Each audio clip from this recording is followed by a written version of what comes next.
education universal in the last century, we became, not figuratively, literally, the best educated public in the world, and better prepared than any other nation. And I would argue that it's one of the reasons why we were so successful and have been so successful.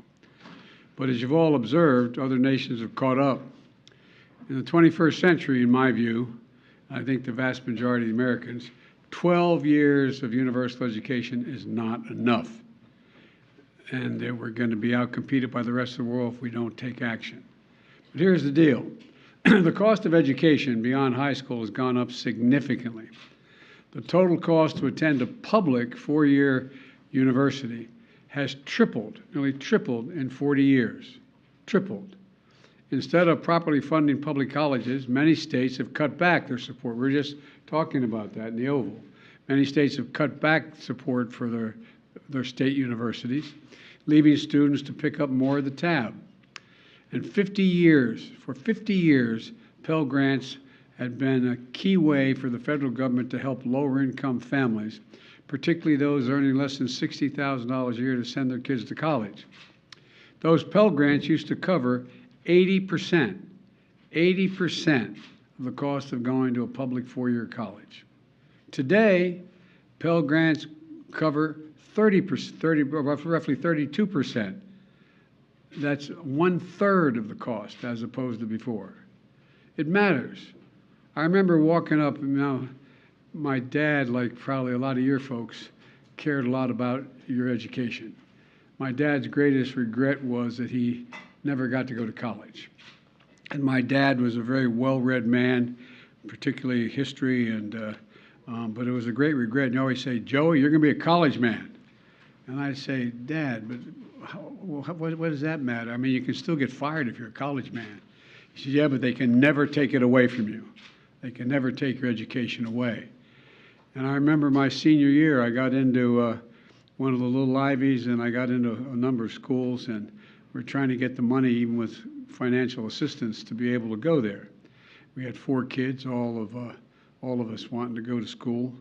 And I remember going down after a baseball game. I went to a really good school up in Claymont, Delaware, on the Pennsylvania border, and drove down to Newark, Delaware, where my dad worked at an automobile agency. And I walked in, and I had my spikes, and because the reason I was going down, when your dad works in an automobile agency, the great advantage, you get a new car to go to the prom, or a good used car off the lot. You think I'm joking? I'm not joking. And so I went down to my 51 Plymouth with beach towels for seat covers, and I had my uniform on, my spikes off. I ran in, and the woman's name was Mary, who ran the place. I said, "Mary, where's Dad?" She said, "He's out in the lane going into the repair shop." Give him my word, true story. And my dad was a well-dressed, refined fella, and I walked out, and my dad was pacing back and forth between the big garage door going into the repair shop and the door going out of the showroom. And he looked up, he said, "Oh, Joey, honey, I'm so sorry. I'm so sorry." And I thought, God, something happened. This is before cell phones. So something happened to one of my brothers or my sister or my mom or something. I said, "What's the matter, Dad?" He said, "I went to see," the guy's name was Charlie Delcher, who was a vice president of the Farmers Bank, which was a state-owned bank that did a lot of the financing of people wanting to purchase a car. He said, "I went to Charlie and asked to borrow the money." He said, "He won't lend it to me." He said, "I'm so ashamed. I'm so damn ashamed." My dad my dad was like millions of parents all across the country. Want to help their kids to get to school, but there was just no way to be able to do it. And because he believed, as I do, that education was a ticket to a better life. It's something Jill and I, Kamala and Doug, we understand deeply. I'm sure the vast majority of you do as well. But over time, that ticket has become too expensive for too many Americans. Come on, man. All this means is an entire generation is now saddled with unsustainable debt in exchange for an attempt, at least, at a college degree. The burden is so heavy that even if you graduate, you may not have access to the middle-class life that the college degree once provided. Many people can't qualify for a mortgage to buy a home because of the debt they continue to carry. They carry, it's too high. They can't come up with the down payment anyway. A lot of folks are even putting off starting families because of the cost. And the dream of starting their own business is just way off in the distance with the debt that so many are saddled with. Many of you had to leave school because the financial strain was much too high. About a third of the borrowers have debt but no degree, and worst of both worlds, debt and no degree. The burden is especially heavy on Black and Hispanic borrowers, who on average have less family wealth to pay for it. They don't own their homes to borrow against to be able to pay for college. And the pandemic only made things worse. But we responded aggressively to the pandemic to minimize the economic impact of the harm of COVID imposed on individuals, families, and businesses. You all were there with recovery. Look, we increased unemployment benefits for workers who were laid off. We provided loans to small businesses so they could stay afloat and take care of their families and their employees. We provided assistance to people to put food on the table. Remember those long lines you guys would all film of cars, decent looking cars, not jalopies, nice cars, just waiting for a box of food to be put in the trunk in the United States of America? Waiting for over an hour to get food in a trunk? And we provided rent and mortgage assistance to keep people from being evicted and thrown out in the street. Our approach to help Americans who need it the most was necessary, and it was the right thing to do, and it helped people avoid financial crisis, which helped our whole country as a consequence of that. That didn't benefit them, it benefited the whole economy. Our approach is why America's economic recovery was faster and stronger than any other advanced nation in the world. Now it's time to address the burden of student debt in the same way.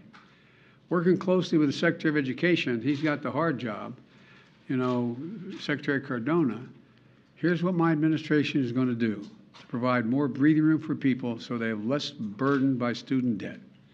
And quite frankly, to fix the system itself, which when we came in, we both acknowledged was broken in terms of, anyway. There are three key factors what we're going to do today. First, we've made incredible progress advancing America's economic recovery. We've wound down pandemic relief programs like the ones on unemployment insurance and small businesses. It's time we do the same thing for student loans. Student loan payments pause is going to end. It's going to end December 30. I'm extending to December 31st, 2022, and it's going to end at that time. It's time for the payments to resume. Second, my campaign for president, I made a commitment. That would provide student debt relief, and I'm honoring that commitment today. Using the authority Congress granted the Department of Education, we will forgive $10,000 in outstanding federal student loans.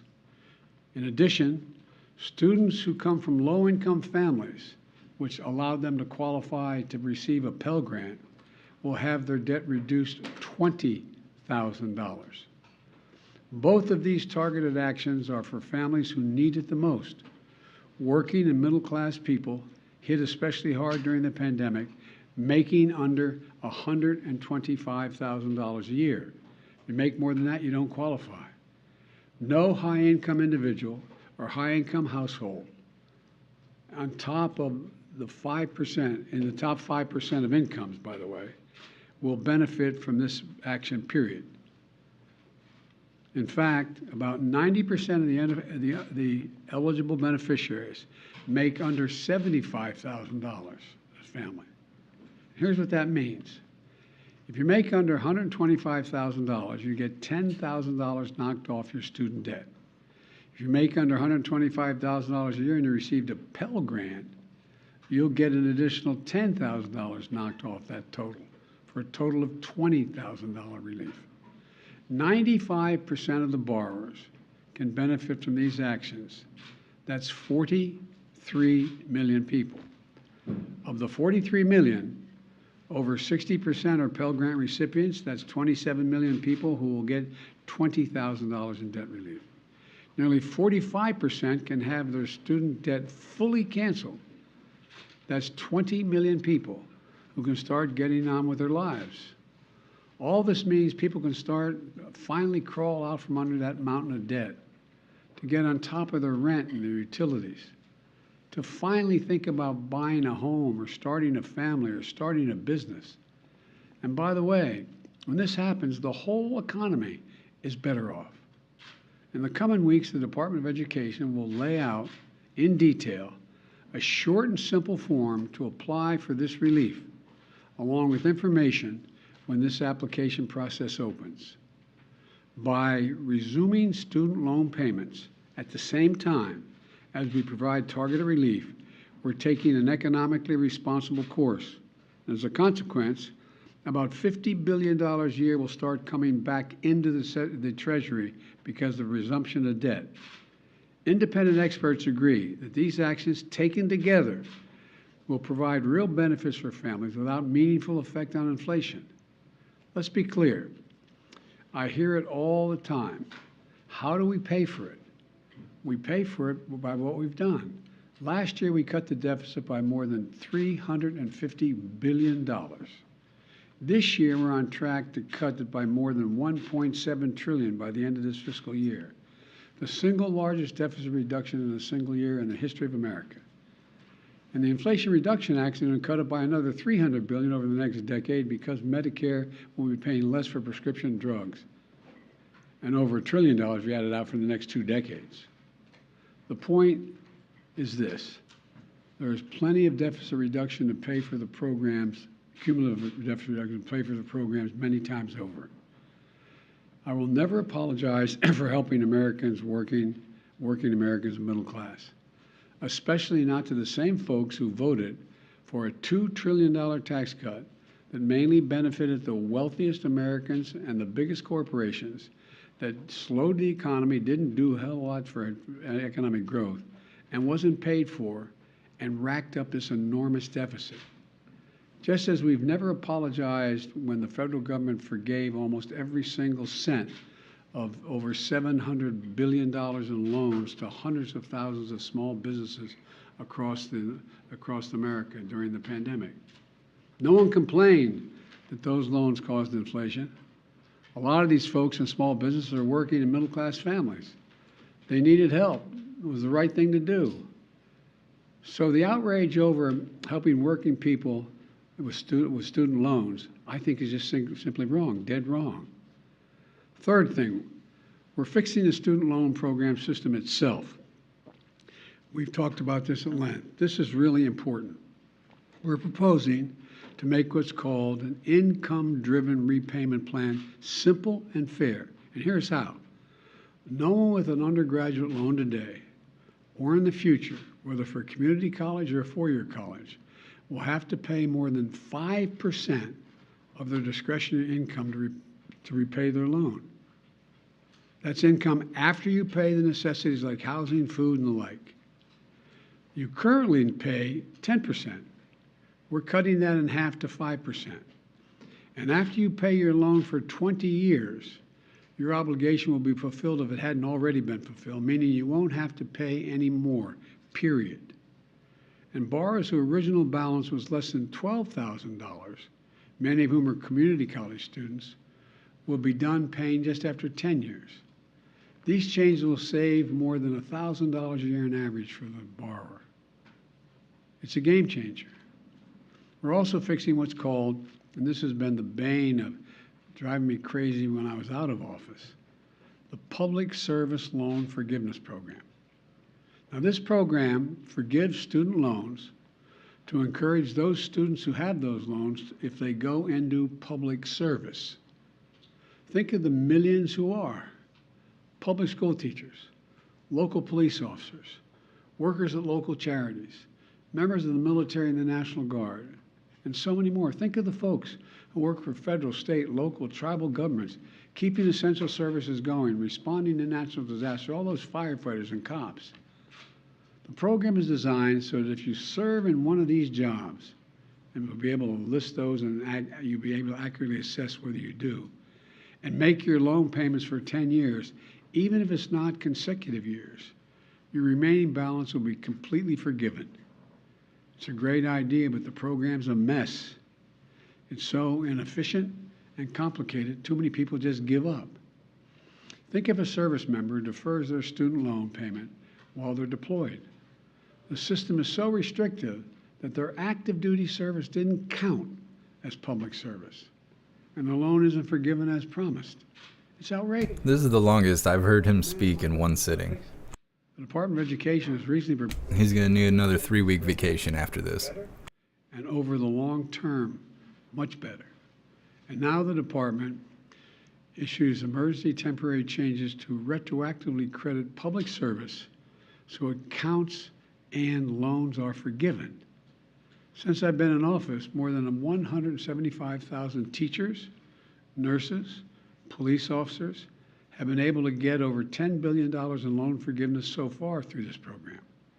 But this opportunity expires on October 31st, 2022.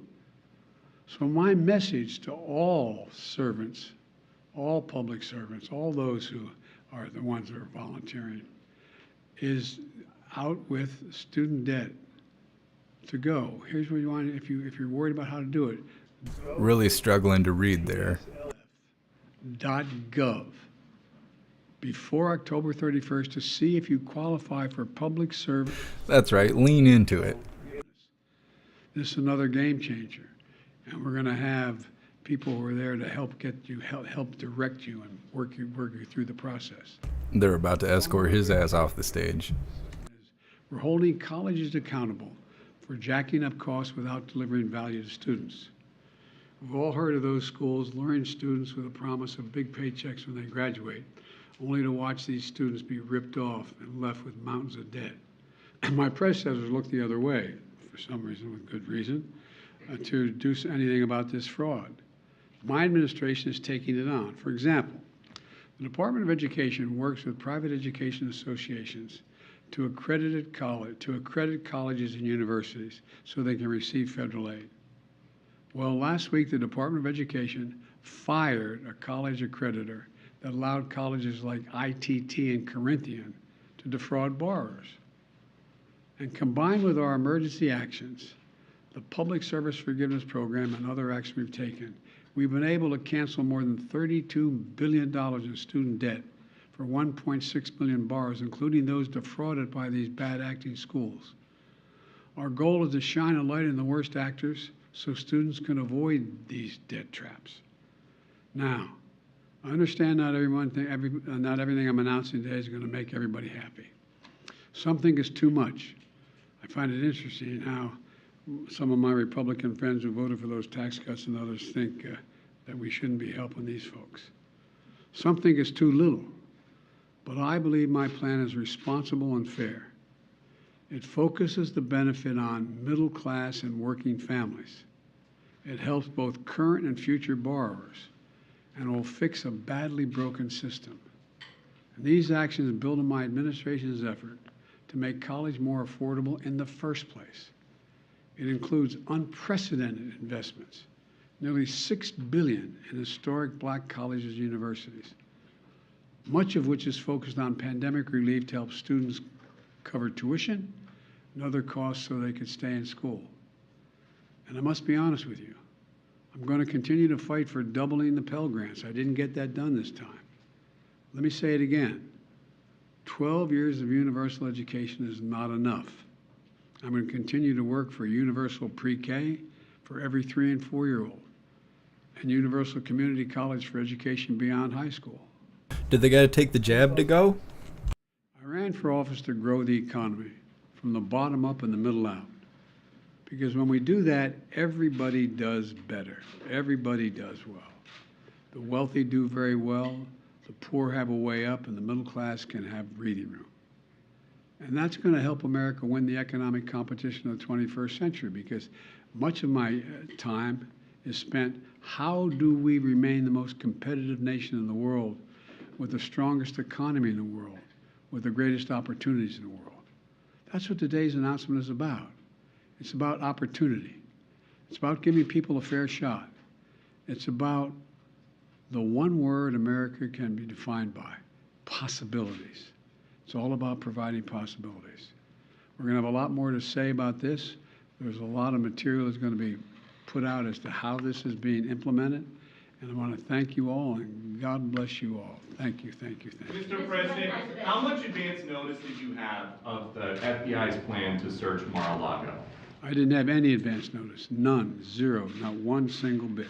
Thank you. Mr. President, is this unfair to people who Get him, Peter. take out loans?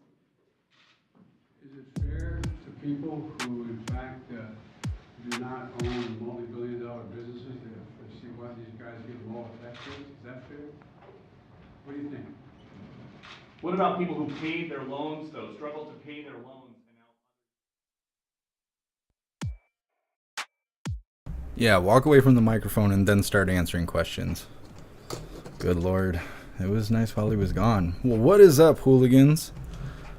The show is not quite over yet. Pretty sure we got Kareen coming up. Let me check the schedule really quick.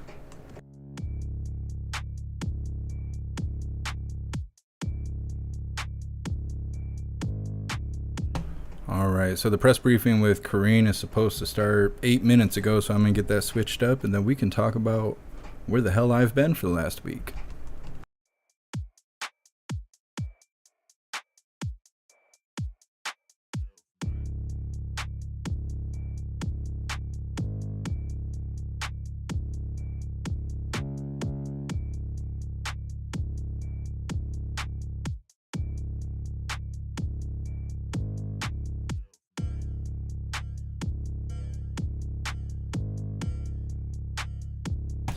Alright, well, pretty much just hanging out and waiting to see when she gets on stage. I'm sure it'll be, they're just waiting for Peter to walk over to the other room. That's really what it's all about.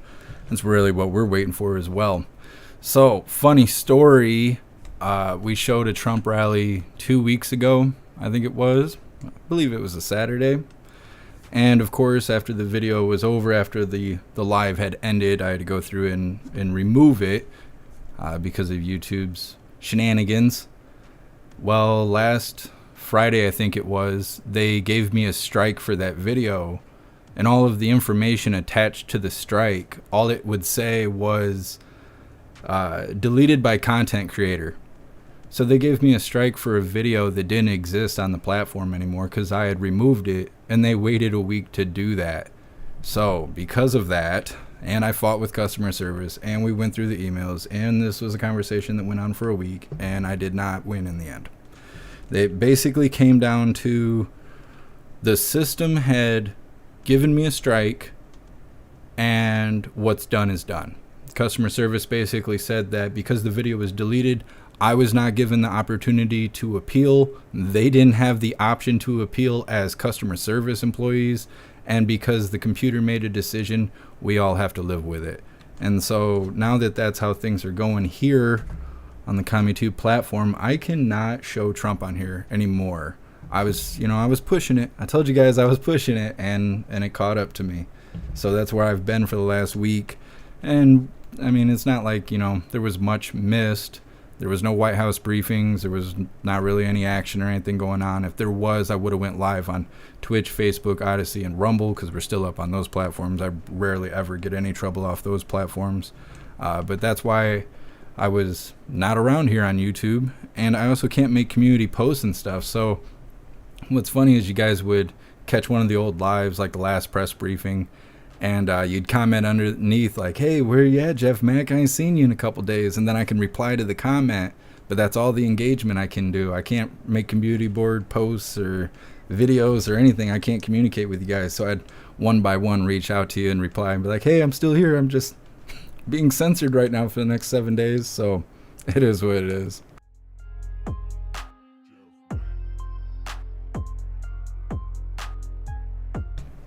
Yeah, Craig.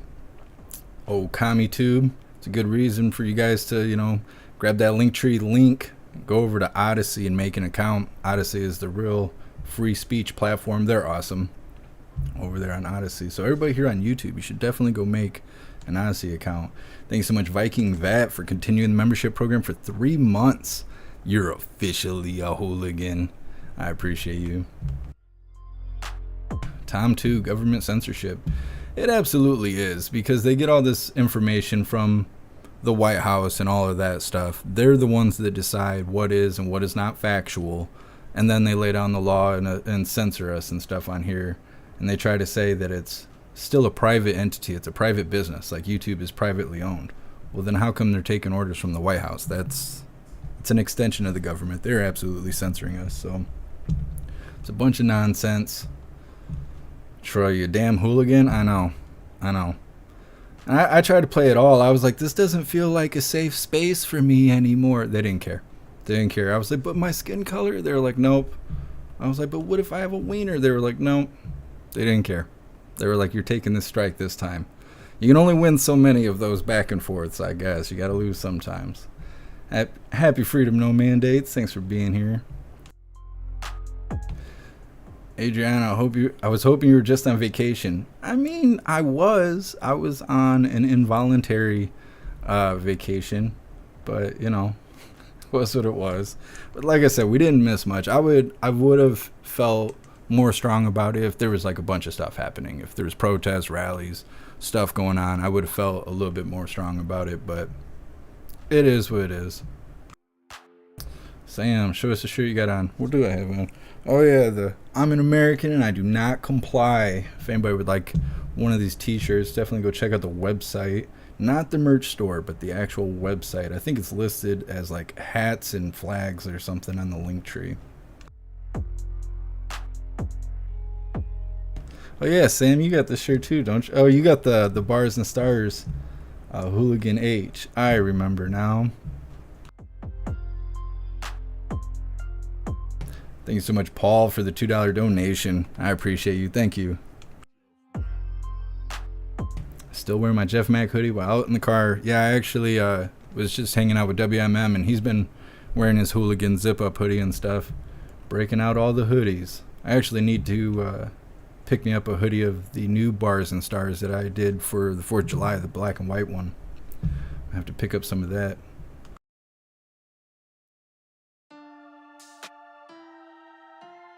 What's up, HG? Thanks for being here. Frankie Wild, go live on Rumble for the Trump stuff. Yeah, for anything that I can't show on YouTube, I just basically knock YouTube off the list of platforms for that event, and we can show it on Twitch, Facebook, Rumble, and Odyssey, and all of those platforms can be found on my link tree. Take you straight to my profile.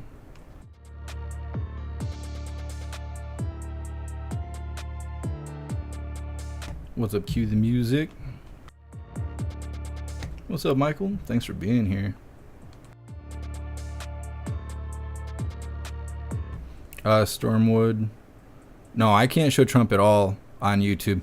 What's really interesting is I covered the live, and then I cut a sample of the live out. Not a sample, I don't know why I said that. I cut a chunk of the live out to put as a short, and the short did fine and didn't get flagged, but the rest of the live did. So they took down the live, but they left the short up. Just small traces of Trump's existence.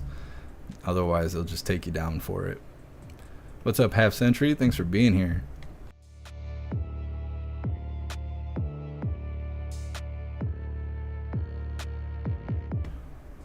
Hey Yoda Fury? No, I've never even heard of that. I don't know what that is. Finn, sometimes the dragons win. Damn lizard people.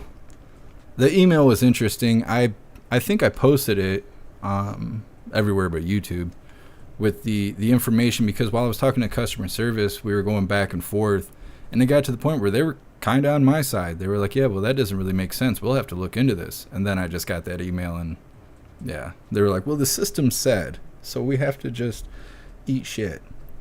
It's like, well, okay, I guess. Crowder got another strike too. Yeah. And then they took down, what's his name? Andrew Tate or whatever. That was about all that happened over the weekend. He got taken off all the platforms too. That stuff is ridiculous. You know, it's one thing to catch a strike over saying specific words and stuff, but then to also go through deleted videos and stuff. So it's not even what you're saying, it's anything you could have done. Like, I've caught a strike for Trump videos that were over a year old or 2 years old or something like that before January 6th even happened. And those were getting taken down for misinformation. And I had to fight with customer service like, hey, how can you give me a strike for a video for a rule that you didn't make till after that video came out? How can I know what your rules are going to be, in advance, a year, 2 years in advance? That doesn't make any sense. And now they're coming through your deleted videos. So I could have made a video 2 years ago and then deleted it, and then tomorrow they make new rules saying you can't say the color blue or something, and they'll go back and strike me for that video I deleted 2 years ago. Like, eventually none of us will be here. They're going to censor themselves out of existence. Fury, I'll have to check it out. Thank you so much, Michael, for the $20 donation. I appreciate you. Thank you. That's awesome. Thank you. Edward, your customer service agent was a stripper. Oh, yeah. What was her name? I think her name was Candy. Yeah, this last time customer service for YouTube was Candy. And then the time before that was Q. And Q actually got my strike taken away. I wish Q would have answered the comm this time.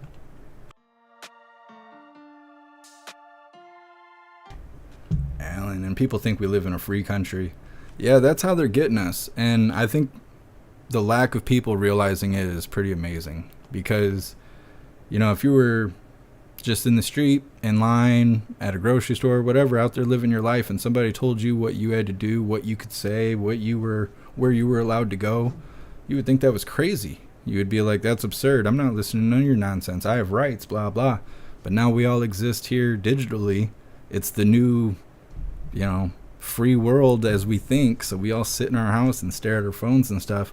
Well, here online, they can tell us what to do, what we can say, where we can go, and all that stuff. And for some reason, we prefer to be online than live in the real world where they control us. Like, it's so messed up. It's so messed up. I was just talking with my friend about it a couple days ago. We sit here online where we have restrictions instead of going outside and hanging out with each other while we still can. Let's see. Kareen, 20 minutes late. Probably waiting for the room to fill up. Let me see if I can find Washington Post. Usually their cameras are on before everything starts, so just give me a second.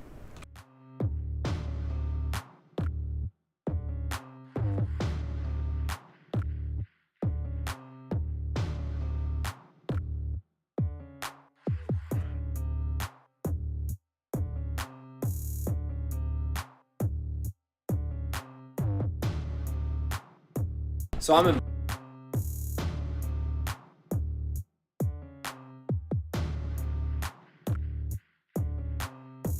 No, they don't have cameras on yet. I'll have to search for something else.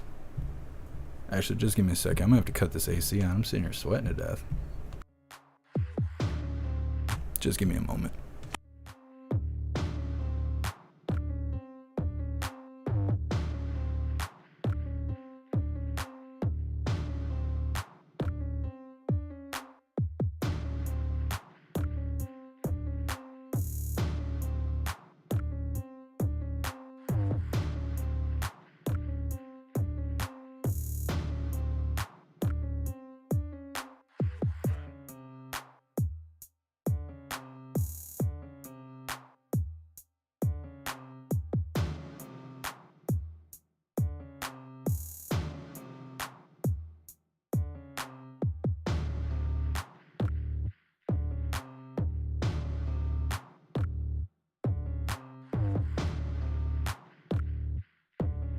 Well, Washington Post has it set up to start in 25 minutes.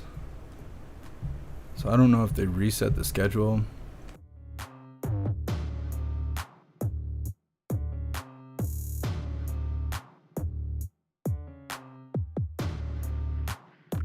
Yeah, the White House schedule still says 3 o'clock.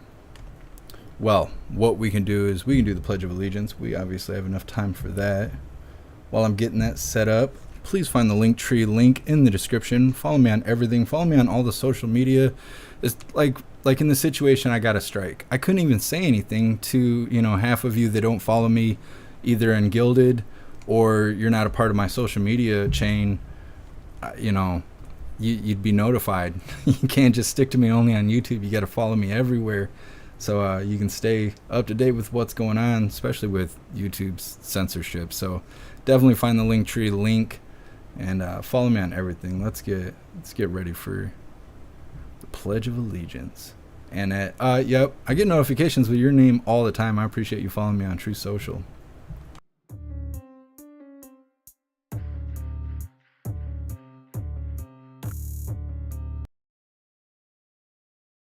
All right, hooligans, please join me for the Pledge of Allegiance. I pledge allegiance to the flag of the United States of America and to the republic for which it stands, one nation, under God, indivisible, with liberty and justice for all.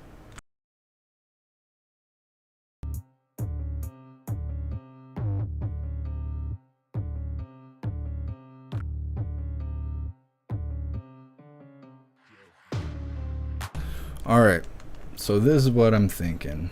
Instead of sitting here for 25 minutes waiting for Kareem to maybe hop on stage, I think we're going to wrap this live up. I'm going to get everything set up for this press briefing.